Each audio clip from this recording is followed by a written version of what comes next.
Welcome into Locked On Knicks. Alex Wolf here, breaking down the Knicks 115-91 win over the Hornets in the in-season tournament.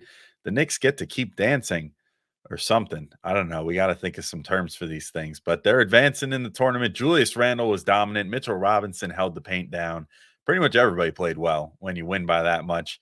I'll explain how the game went down and how the Knicks made it despite not winning their group in the in-season tournament right now on Locked On Knicks. You are Locked On Knicks, your daily New York Knicks podcast, part of the Locked On Podcast Network, your team every day.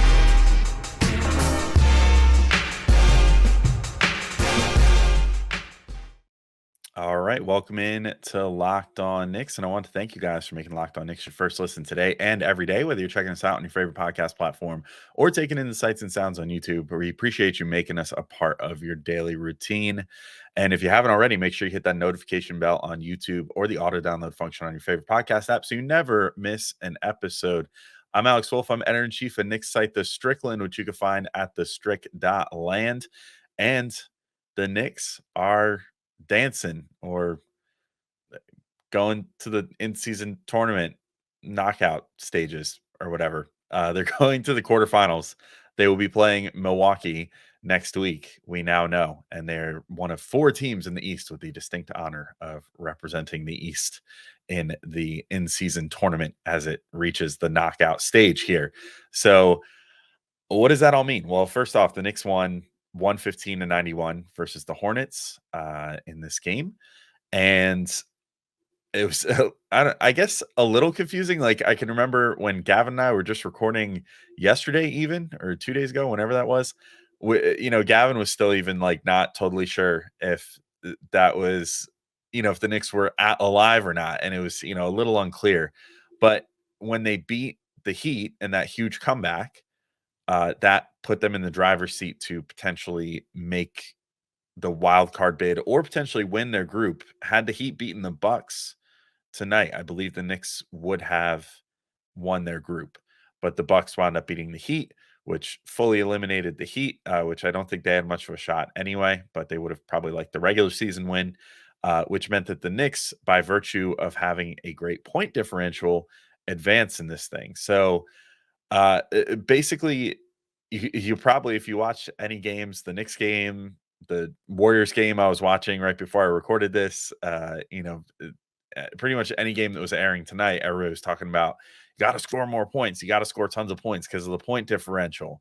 Well, that's because that was the first tiebreaker in terms of this in-season tournament. So first was wins and losses, and then there was like some head-to-head stuff that I think accounted into that or something. But then point differential was one of the big deciding factors here. It actually helped the Celtics win their group because they absolutely dismantled the Bulls in their group. And so that pushed them ahead of the Magic. And the Knicks also were pushed ahead of the Magic as a fellow 3-1 team and had the greatest point differential. So I think their total margin wound up being something like plus 60 or something like that. They were pretty high up there because they had done so well against Washington and then did so well against Charlotte in this game that helped them out. So yeah, the Knicks advance. They now will be playing Milwaukee on either Monday or Tuesday next week once that schedule is set. And then if they win there, they'll be on to Las Vegas for the semifinal/East final, whatever you want to consider that. They'll face the other whoever makes it out of Boston and Indiana, the Pacers. They'll face whoever wins that game in the East final and then possibly the final. So maybe we'll get to see the Knicks play in Las Vegas. That would be interesting. I guess we'll see how that goes. But yeah, I don't know. I'm still not 100% sure how I feel about this whole in-season tournament thing. So here's a couple things that I decided that I kind of like about it at this point, even though I still think I have more negatives. Things I kind of like about it: normalizing running up the score for fun against trash teams like it's a game of NBA 2K. I thought that was kind of fun. It was also kind of hilarious that Mike Breen was like commentating it like it was a finals game, like just being like, these free throws with the Knicks up 17, these really matter. These matter for that point differential and blah blah blah. And he was kind of getting into it. You could tell Clyde was maybe a little lukewarm on the whole thing, but Breen was like, because Clyde even asked him point blank at one point, like, Mike, how you feel about this? And he's like, I don't know, man. I kind of like it. Like, I like this. I like them running up the score. And he's like, it'd be kind of unsportsmanlike otherwise, but this incentivized it was just kind of fun.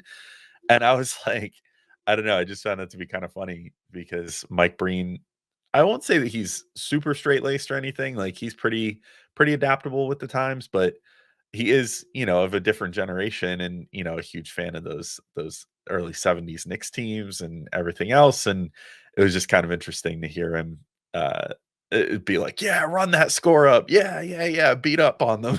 It was kind of funny. So the other things I like about the in-season tournament, they talk this up a ton. It feels like capitalism at its finest, but guys on the end of the bench get a bonus that could almost make their salary like 1.5 times this year. Because if you're on the winning team, you get 500 grand for each player, and I think if you're on the losing team in the final, you get 200 grand for each player, if I'm not mistaken, in the in-season tournament this year. So there is incentive to get to that final. Monetarily, maybe not so much for the highest paid players because $500,000 is basically just a game check for like the big stars. So they're just kind of getting what they would normally get. But for a guy like Jericho Sims, for example, that adds a pretty solid chunk to his salary for the year and can make a huge difference for him in his life. So that's cool. And the players just kind of seem to be into it. I don't know. I think the players are more just excited for the opportunity to run up the score and have it be cool and like something that the league wants them to do rather than like something that might get Greg Popovich to hop on a microphone in the middle of a game and tell you not to do because it's unsportsmanlike. So I don't know. I thought it was pretty cool. That aspect of the players just being like, guys, we got to run up the score, like blah, blah, blah. And like Tibbs leaving in all the starters late in the game against a bunch of bench guys from the Hornets, like was no big deal because, the Knicks needed those points, they needed those big points. So whatever. But things I still don't like about the in-season tournament, the Knicks court is still hideous. I don't know why Sacramento got to use gray on their court, but not the Knicks. The Knicks apparently asked to use gray on their court and then was denied by the league because they were like, no, you have to use one of your primary colors. And specifically, we want it to be orange so that it could be the biggest eyesore of any of the courts other than maybe like the Sixers one, I think, which was red. And there might have been another red one too. Red, pretty rough for a court color. Any warm, bright color like that is going to be pretty tough. So yeah, I at least that court is retired now for the year. We can say that at least because the Knicks won't be playing another home game since they're the wild card team, and then it would go to Vegas where it's going to be, I assume, a neutral site court. But also the other thing with this whole like $500,000 bonus thing, pretty sure the league has enough money that they could definitely just cut every single player in the league a check for $500,000 at the end of the year if they really wanted to give players some more money. But they'd rather scratch and claw and keep all that money and, spend time going into lockouts over CBAs and stuff to make sure that players get as little of like merchandising revenue and TV revenue and things like that as humanly possible. But I think that you could just very easily work in those bonuses into just, everyday life for these players and maybe make, give everybody in the league a little bonus at the end of the year. But, capitalism. Also, I think it's still really stupid. You cannot talk me out of this. It is still really stupid to me that if you make it to the final of this thing, you have to basically play an 83rd regular season game that doesn't actually count towards the regular season. And none of your stats count in that game except for in the bubble of the history of the final of the in-season tournament. If that goes on for years and years, there'll be stats, I guess, for who has scored the most points in the in-season tournament final or whatever. But the stats don't count. It's like a game that exists off the radar. And yet there's still the same amount of risk of injury, the same amount of wear and tear added to your body as any other regular season game. But the two teams that are like the quote unquote winners here get the right to play an extra game for some compensation, but for the highest level guys, not much compensation extra compared to what they would normally get. And then I don't know, the overall reaction from the media and the players about how excited they are for this thing just feels kind of forced for me. Like the announcers, I mean, Breen getting as up for this as he was, I don't know. It just, and then like listening to the TNT broadcast and watching the Golden State and Sacramento game, it just feels like they're fed lines to blow this thing up. I don't know, whatever. Maybe that's me just being a conspiracy theorist or curmudgeon or both. I don't know. But either way, the Knicks are moving on in this thing. So we've got to stay up on this whole in-season tournament jazz because it's the Knicks are advancing. Maybe they'll win this whole thing. Maybe the Knicks will have a accolade to add to the the trophy cabinet in Madison Square Garden, which they haven't had in a while. So that would be kind of cool in its own right, I guess. But enough about just the in-season tournament. I do want to talk about Julius Randle, who totally dominated this game. Same with Mitchell Robinson. Immanuel Quickley had the most fun in garbage time. Josh Hart had probably his best game of the season. So there's still quite a bit to talk about as far as the actual play of this game. But first, I got to remind you all that today's show is brought to you by eBay Motors. And our partners at eBay Motors have partnered with Locked On Fantasy Basketball host Josh Lloyd to create a pretty cool thing here where we're giving you fantasy advice as part of this ad read. That's awesome. And he's going to bring you some of the best fantasy picks each week, all season long. Whether you're prepping for a daily draft or scouting the waiver wire, every week we're going to provide you players that are guaranteed to fit on your roster. So let's see who Josh picked out for this week's eBay Guaranteed Fit Fantasy Picks of the Week. Looking at this list, I only get to pick one. I'm gonna you know what? I'm gonna pick the guy that just played the Knicks in this game. I like him in fantasy. I had him recently. I had to drop him unfortunately because of an IL spot coming back. But it was Walker Kessler actually. Shout out to David Locke. But Gordon Hayward is on this list, and Josh says if Hayward was dropped, he should be grabbed now that LaMelo Ball is out with an ankle injury. That's true, but also just in general, Hayward I think puts up a pretty balanced stat profile. He's relatively efficient because he's lower usage than he used to be now. But he can still get you 14 to 15 points per game, about 5 boards, 5 assists on a good night. And occasionally a steal or something, occasionally a little dunk like what he did in this game. So that's pretty cool. So I would probably go with Gordon Hayward out of Josh's list here. But runner up, I'll give to Sadiq Bey if you're in a league that incentivizes 3-pointers because he's good for that for sure. But Josh Lloyd from Locked On Fantasy Basketball is going to help you win your fantasy championship. And eBay Motors knows a championship team is about each player being a perfect fit. And that's the same with your vehicle. And I'll tell you what, I have bought some parts from eBay Motors before.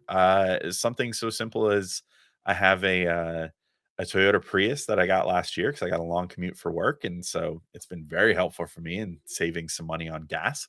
And the first 3 weeks that I owned the car, one of my hubcaps just went flying off on the highway for no good reason. I went into the dealer and was like, hey, can you guys replace that? And they're like, nope, that's not covered under warranty. And I was like, well, sick. Now I have a car with 3 hubcaps. So I guess I'm going to take these off. I took them off. The wheels actually look kind of cool, but they need these little inserts that were like Toyota branded in the middle of the wheel, to make it look a little more aesthetically pleasing. Got those off eBay Motors and they fit perfectly. But had they not, eBay Motors would have used my perfect fit guarantee to tell me that they were not going to fit. So that's always great. And with over 122 million parts for your number one ride or die, you can make sure your ride stays running smoothly. Brake kits, LED headlights, roof racks, bumpers, whatever your baby needs, eBay Motors has it. And with eBay Guaranteed Fit, it's guaranteed to fit your ride the first time, every time, or your money back. Plus, at those prices, you're burning rubber, not cash. So keep your ride or die alive at ebaymotors.com. eBay Guaranteed Fit, only available to U.S. customers, eligible items only, exclusions apply. All right, and we're back in to keep talking about this big win for the Knicks advancing in the in-season tournament. But I do want to let you guys know real quick, Locked On has launched the first ever national sports 24/7 streaming channel on YouTube. Locked On Sports Today is here for you 24/7, covering the top sports stories of the day with the local experts Locked On, plus our national shows covering every league. So go to Locked On Sports Today on YouTube and subscribe to the first ever national 24/7 streaming channel. But the other thing you might want to subscribe to is Julius Randle's Resurgence here, because I think it's for real. This game really started to hammer it home. 25 points for Julius, 20 boards, 20. He was the first 20-20 game since Enes Kanter, Enes Freedom, however that works. 5 assists, 2 steals, and 8 of 15 shooting for Julius Randle. And I think the Hornets really just tried to follow the tried and true method against Julius and just send 2 bodies at him early and often. But Julius is proving especially recently, like that's a bad strategy lately against him. He is just abusing those doubles over and over and over lately. And he did that in this game for sure. The 5 assists, I don't think really show how good the passing out of the post was. He had some hockey assists as well. There was one really beautiful sequence where he drew a double inside and then kicked it to, I think it was Brunson at the top of the key, who then kicked it to, I want to say RJ or Hart. I forget who was in the game at that particular moment, who then kicked it to, I think it was Grimes in the corner for that particular one. So I feel like it was RJ that he kicked it to. Either way, a nice little like swing sequence to find someone open in the corner, because that was the guy that had cheated down to try to help on Julius. And the Knicks, identified that. Julius identified that, and they got the ball where it needed to go. That's Knicks basketball at its best right now. If you can use Julius Randle in the post to draw in defenders, then that's going to lead to a lot of assists and a lot of open threes and a lot of open looks. And if they can keep shooting the way that they have been, this will be good stuff for the Knicks. But you can't really do that unless Julius is a huge threat down low, and he just attacked and attacked and attacked and attacked some more around the hoop, and that was really the key. I thought he used head fakes really well, and he just kind of big boyed anyone who dared to cover him one-on-one. Like, he did this to Miles Bridges a bunch. He did to PJ Washington once or twice. I mean, pretty much anyone he got a one-on-one matchup with down low, he was looking to do some old school like Shaquille O'Neal back downs and get up for a big layup. Maybe Shaq would have dunked on people. Randle was just going for very strong layups. But either way, really, really great performance from him in that regard. And he was just rabid on the glass too. And it was very like Mitchell Robinson-esque. He just kind of always found himself in the middle of where a board was happening and came down with it many, many times, 20 to be exact. And it was a great performance from him in that regard too. He also, nabbed, I didn't write down how many offensive boards. I think it was 4, if I'm not mistaken, which was great as well. You love to see him getting in there and really showing that hustle, commitment, effort, all that stuff. That's the thing that kind of comes with Julius and fits in spurts sometimes. But if he could just keep that go level, that effort level up there all the time, he's going to have another really good season, and his numbers are going to recover, because he's even though he kind of struggled from 3 in this game, I think he shot 2 of 7 from there. He kept the defense honest enough from 3 that then he was able to just start getting inside. And once he got inside, I mean, he was unstoppable in this game. So you hope to keep seeing that. But really, I thought that one last thing with him, and this is sort of a case for the whole team, but I thought he played the passing lanes really well too. Led to 2 steals for him, but really like the whole team just had a field day getting steals in this game, which was a joy to see as well. Which of course leads me to Mitchell Robinson, who also got some steals. He got, to be exact, 2 steals and 6 blocks. And the 2 steals were sort of block-esque, where he was just taking up space down low and got his hand out there when someone was trying to pass out of a situation where they decided that they couldn't shoot on him because he was going to block them. But also had 6 points, 10 boards, 5 offensive. It was, I don't know. I think that as far as Mitch games in the post go, this might have been his most dominant one.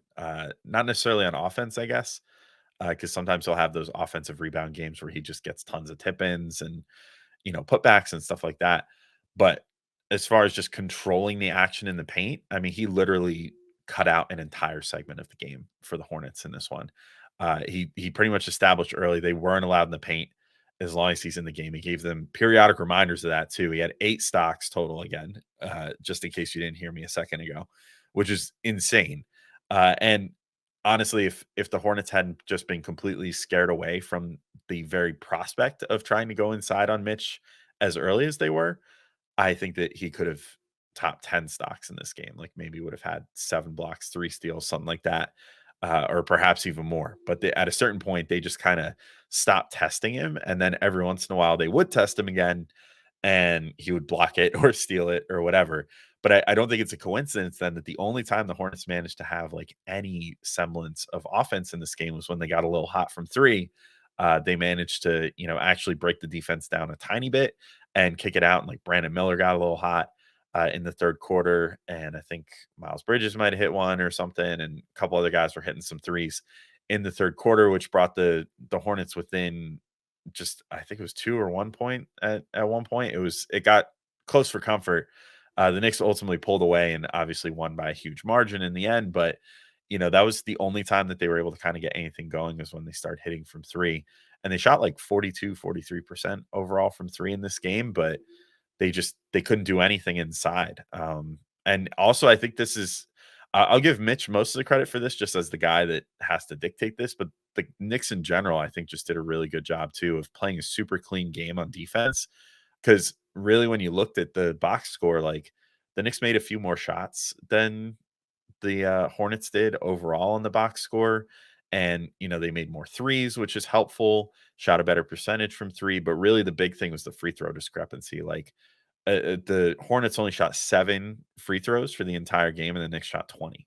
So, I mean, that was huge. They played very clean defense. They just played passing lanes, didn't get in anybody's, space too much. Or, we've seen sometimes the Knicks will get a little too uh, overzealous with the closeouts, and, that'll kind of bite them in the butt sometimes too, as far as getting the defensive fouls that way. And there just really wasn't too much of that in this game, and they just played a really great, clean defensive game. So that was great too. I also want to shout out Immanuel Quickley, who had 23 points, 9 of 20 shooting, 4 of 10 from three, and all that in just 25 and a half minutes. And I don't know how much more you can really say about Quickly at this point. It was kind of just like a garden variety, great Immanuel Quickly offensive performance, except for he was the run up the score king, the run up the score god, whatever you want to say. He's made for the in-season tournament in this game. He had 16 points in the fourth quarter, and it was just the guy that the Knicks kept feeding down the stretch when they needed more buckets to blow that score up and blow that point differential out to ensure that they advanced in the in-season tournament. I don't know, something about Immanuel Quickley, like he could hit that shot, smile about it, gloat about it a little bit, and yet he's such a nice dude that I feel like if anyone had any problems with it and came up to him after the game, he would be able to talk them off the ledge and be like, "It's fine. It's fine, man. It was all just the game. It was all the in-season tournament. I wasn't trying to show you up. It was no big deal. It was all in good fun." And the person would be like, "You know what? You're right, Quick. I believe you. And you just got a kind face." He's like got the swagger of making those shots, but then the kind face to make up for the fact that he's just embarrassing the other team. But also, it was just really funny too. Like it was, I don't know. He was doing something that normally in basketball would be so patently disrespectful, to just be like jacking threes up like 20 points late in the game and just trying to run the score up and whatever. And everybody, Breen included, again, just so funny to me. It's just like celebrating it, like, "Oh, there we go. There's more points. Get that differential up. Make sure you make it to the in-season tournament." I don't know. Again, maybe I'm talking myself into the in-season tournament just for these 2K style games, but then we just got to institute this as the policy, like year round, that it's okay to run up the score and it's fun to run up the score. Because I don't know, I feel like too often teams kind of take their foot off the gas or put the reserves in with 4 or 5 minutes left. Like let's just keep some guys out there and just rain shots down and blow up the score. It's more fun that way, I promise. Anyway, I want to talk about Josh Hart, Jalen Brunson, RJ Barrett, and more next in the next segment here. But I do have to remind you all real quick that today's show is brought to you by FanDuel Sportsbook. And right now, well, as the weather gets colder, the NFL offers are staying hot on FanDuel, and it is colder. It's definitely colder right now. It's in the 30s. Right now, new customers get $150 in bonus bets with any winning $5 money line bet. That's $150 if your team wins. And if you've been thinking about joining FanDuel, there's no better time to get in on the action. The app is so easy to use. There's a wide range of betting options, including spreads, player props, over-unders, and more. And of course, by and more, I mean same game parlays, my absolute favorite. If you want to do it on football, you can do it about, like, I think that Breece Hall is going to get 70 plus rushing, 70 and a half plus rushing yards. But I think, oh my God, who's the quarterback? Tim Boyle, whatever the guy's name is on the Jets. I think he's going to have under 200 passing yards. And then I think that, so-and-so is going to do whatever. And Tommy DeVito is going to have over 200 passing yards. You have to do it all in the same game. But either way, you put together a list of things that normally would not pay a ton by themselves. But since you're doing them all stacked on top of one another, the odds increase and increase and increase exponentially. And then you can potentially make a lot more money off a small bet. Little $5 same game parlay, like 5-6 legs, just perfect. It's one of my favorite things to do. when it comes to betting on sports. So visit fanduel.com/lockedon and you can keep rolling with the NFL season, the NBA season, bet on the in-season tournament maybe for the Knicks. But FanDuel, I feel like you should know, is the official partner of the NFL. All right, and I'm back in to finish talking through this game. So a few more players to get to. I realize I haven't really gone through like what actually happened in the game at this point. Like mostly because it's not all that important. The Knicks went out big early in this game. I think they were up like 14-6, 17-6, something like that by the time that the Hornets broke out of that like 6-point hole there that they were in. And then they just kind of kept them at arm's length, 10 to 15 points for most of the first half. And then second half let up a little bit in the third. Hornets got real close. And then the Knicks turned it on extra hard and just absolutely obliterated them down the stretch. So there's not too much to talk about there. It's mostly about individual performances in this one. And I don't know if anyone relative to what they've done the rest of the season had a better individual performance than Josh Hart. 17 points, 6 boards, 2 assists, 7 to 10 shooting, 2 of 3 from 3, 1 steal, 1 block. I thought for sure his best game of this season. I think that he finally kind of found himself. He said in a comment before the game, I don't know if he said this directly to Rebecca Harlow or if he said it to like a reporter ahead of the game or something, but Rebecca Harlow referenced it, that he hadn't really felt that he had found his place this year and that he's not a spot up shooter. And that's sort of what he's been asked to do. And I agree. He's definitely not a spot up shooter because he doesn't shoot that three confidently enough, but at least he's aware of that, which is always nice. Awareness is always good. But so he said he kind of needed to find his style, play again. And man, I really think he did. He got out in transition like crazy. He was leading the fast break. He was getting out in the fast break ahead of the pack. Most importantly, I think he used his ability to attack closeouts and get inside with his defender tilted. Like that's the best part of Josh Hart's game. If he can create just enough of a threat of shooting and making that three-pointer, which he did in this game, then suddenly a guy gets close enough to him that he can put the ball on the floor. And he's real good at that first step, getting by someone, getting either all the way to the hoop or kicking the ball back out. He's got great instincts in that regard. And I think that's where he's at his best. And he really showed that off in this game. He finished a couple really tough layups on the inside and just in general was doing a good job of breaking down the D in that regard. I also thought it was really funny. I'm probably not going to mention DiVincenzo again because he was fine in this game. There isn't too much to talk about, but both Josh Hart and Dante DiVincenzo, this would have been perfect if Brunson also had one like this to solidify the whole Villanova connection. But both of them had this like Kawhi Leonard Raptors against the Sixers in the playoffs esque like falling away 3-pointer in the right corner that just like bounced off back rim and then bounced around for a sec and then finally found its way into the hoop. I just thought it was really funny. Like I want to say that it was Hearts that went in first that way, and then DiVincenzo like a couple minutes later took the same shot basically and made it. And I think Hart assisted on it too, which is really funny. So I guess Hart just had the magic touch for those weird bouncy corner threes today, but they both hit one, which, I guess the in-season tournament rims are real good to the Knicks. I don't know if they put, if the rims were a more hideous shade of orange than usual or something, but yeah, either way, it was pretty funny. Jalen Brunson, though, conspicuously absent from my analysis so far, and that's because it was a little bit of a quieter game for him, but not in a bad way. He had 12 points, didn't have a bad shooting night. He shot 5 of 9, 2 of 5 from 3, which is perfectly respectable. But he also had a team high 7 assists and 3 steals. Both of those were team highs, which is great. And I kind of like this style of game from Brunson. I think occasional games like this where he just kind of lets his teammates cook are good. I think I don't want to say he certainly hasn't been like ball hogging this year or anything like that, but I think there are some games where he gets a little too zeroed in on his own offense and his own shot. And sometimes the Knicks need that. Sometimes they need a 50-point game out of Jalen Brunson or, a 30-point game out of Jalen Brunson, whatever the case may be. But other nights, I think it's good for him to sort of lean into like the point guard of it all, work on finding his teammates and just sort of playing within the flow of the offense. And if there are other guys that are hot on the team, just kind of feeding them for the night, which he did with Julius Randle. He hit RJ Barrett some, which RJ did not play quite as well as you would want, but that's okay. Josh Hart, he was finding him like he just kind of found a little bit of everybody, which is good. And I like seeing the distributor side of Jalen Brunson, and there's still room to grow too. Like if I would give one critique, there was one possession at one point when Mitch was kind of cooking. getting boards and whatever, and it seemed like he was due for like a nice little kick to him for like a alley oop or something.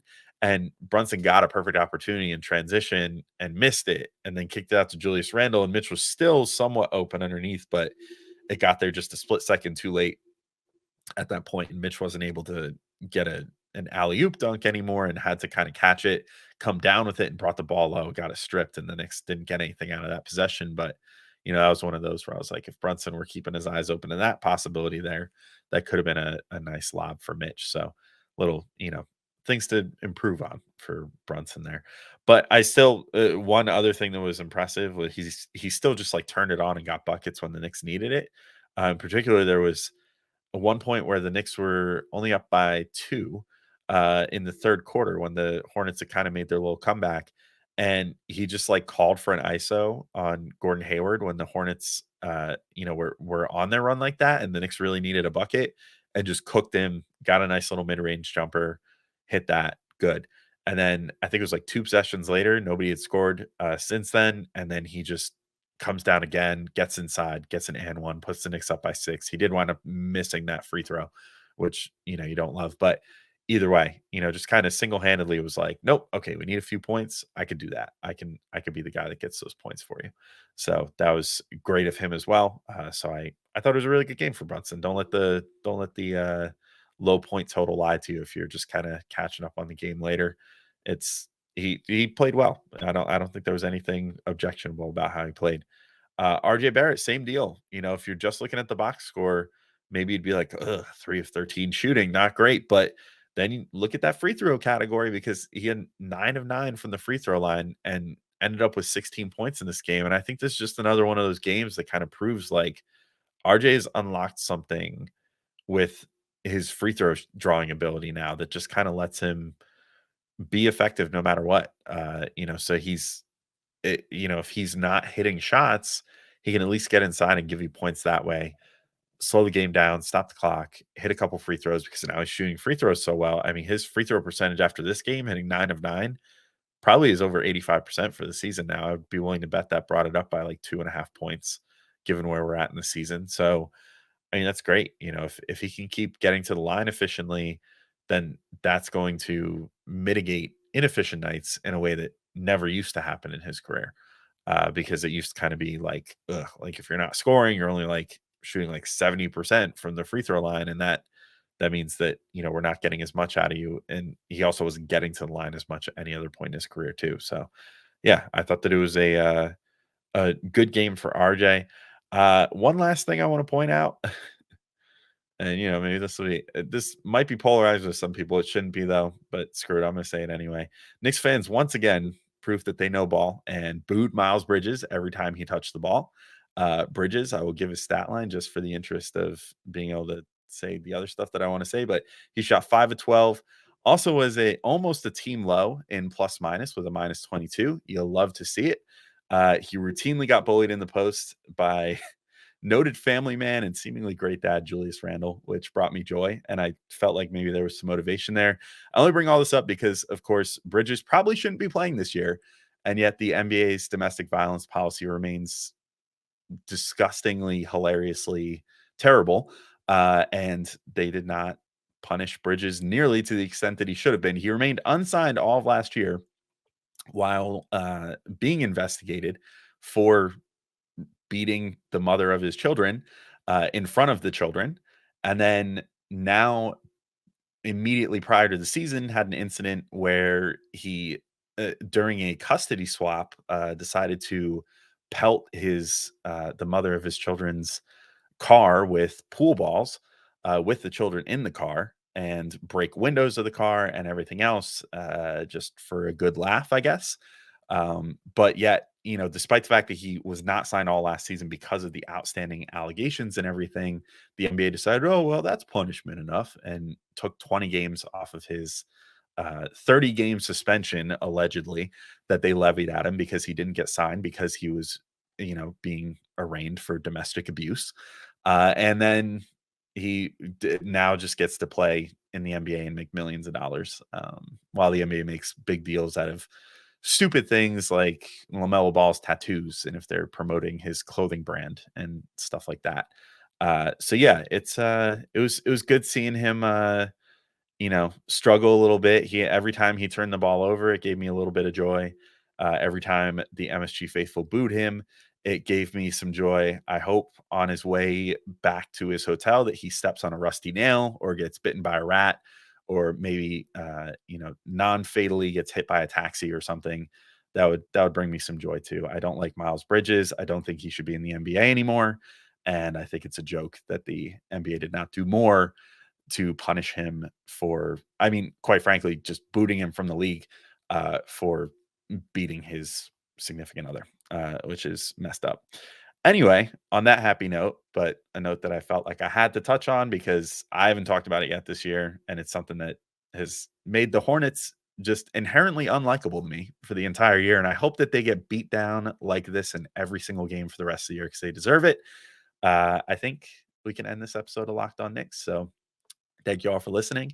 Gavin and I will be back tomorrow. We pre-recorded this week a little bit. So talking about a not a rumor, but a proposed deal from the Pistons beat writer of the Athletic trying to get Bojan Bogdanovic to the Knicks.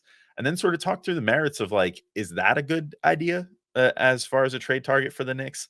Are there other mid-range trade targets like that would be worth going after to just kind of utilize Evan Fournier's deal and try to kick the can down the line with salary and stuff like that? And a bunch of other stuff that we get into in that episode. I think it's pretty entertaining and a little different discussion from usually where we're just talking about like big star trades or whatever, kind of a little more micro than like macro.